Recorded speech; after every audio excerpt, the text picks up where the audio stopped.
إنما يخشى الله من عباده العلماء. بسم اللہ الرحمن الرحیم. السلام علیکم ورحمۃ اللہ وبرکاتہ.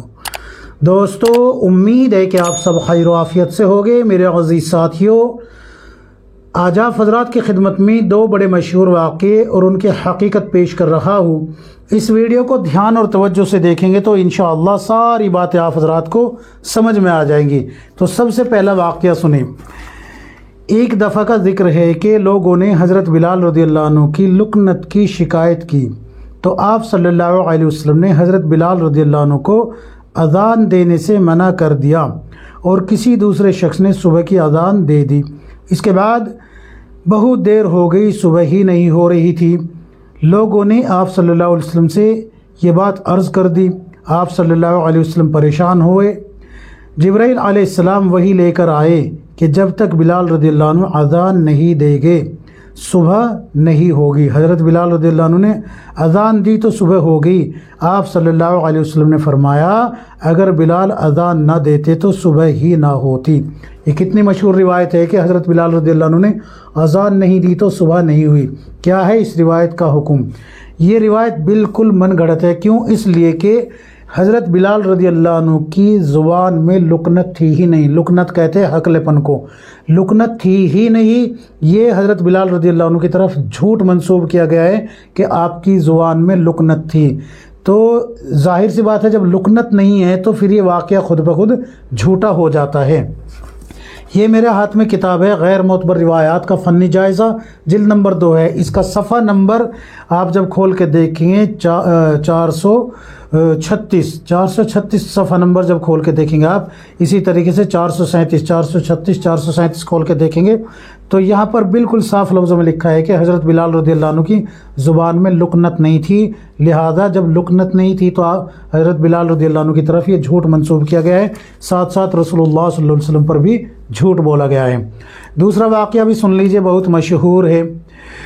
حضرت فاطمہ رضی اللہ عنہ کا انتقال ہوا تو انہیں تدفین کے لیے جنت البقیع لایا گیا. انہیں قبر میں رکھنے سے پہلے حضرت ابو ذر غفاری رضی اللہ عنہ نے قبر سے کہا اے قبر تو جانتی ہے کہ یہ کون آ رہی ہے؟ یہ محمد صلی اللہ علیہ وسلم کی بیٹی حضرت علی رضی اللہ عنہ کی بیوی حضرت حسن و حسین رضی اللہ عنہ کی والدہ جنتی عورتوں کی سردار فاطمہ رضی اللہ عنہا ہے. اس کے لیے گلے گلزار بن جا، ان کے لیے وسیع بن جا. اللہ پاک نے قبر کو گویا یعنی کہ زبان دی. قبر نے کہا اے ابو ذر رضی اللہ عنہ یہ حسب و نسب کی جگہ نہیں ہے. اگر اس کے اعمال اچھے ہوئے تو میں اس کا استقبال کروں گی اور اگر اعمال اچھے نہ ہوئے تو میں اس کے ساتھ اپنا کام کروں گی جس کا مجھے حکم دیا گیا ہے. اپنا وہ کام کروں گی جس کا مجھے حکم دیا گیا ہوا ہے. کیا ہے اس روایت کی حقیقت؟ اس روایت کی حقیقت یہ ہے کہ اس کی کوئی سند نہیں اور بلکہ تلاش بسیار کے باوجود یہ واقعہ کہیں بھی کسی بھی کتاب میں نہیں ملا. کسی معتبر کتاب میں اس کا کوئی اتا پتہ نہیں ہے. بالکل جو ہے جھوٹ بولا گیا ہے یہ، کیونکہ اس کی کسی کتاب میں اس کا تذکرہ ہے ہی نہیں معتبر کتاب میں. ویسے تو آپ کو اردو کی بہت سی کتابوں میں مل جائے گا. وہی بات آتی ہے پھر جو میں نے کل کے ویڈیو میں بتائی تھی کہ کسی بزرگ کی کتاب میں آ جانے سے یا بیان کر دینے بھر سے روایت معتبر نہیں ہوتی. معتبر ہونے کے لیے ضروری ہے سند کا معتبر ہونا. اب اس روایت اس واقعے کی تو سند تو کیا ملے گی؟ یہ واقعہ ہی سندن کہیں بھی نہیں مل رہا. یہ تو مل ہی نہیں رہا کہیں بھی. کسی معتبر کتب میں ہے ہی نہیں، یہ کسی معتبر کتاب میں ہے ہی نہیں. لہذا اس کو بھی بیان نہ کیا جائے.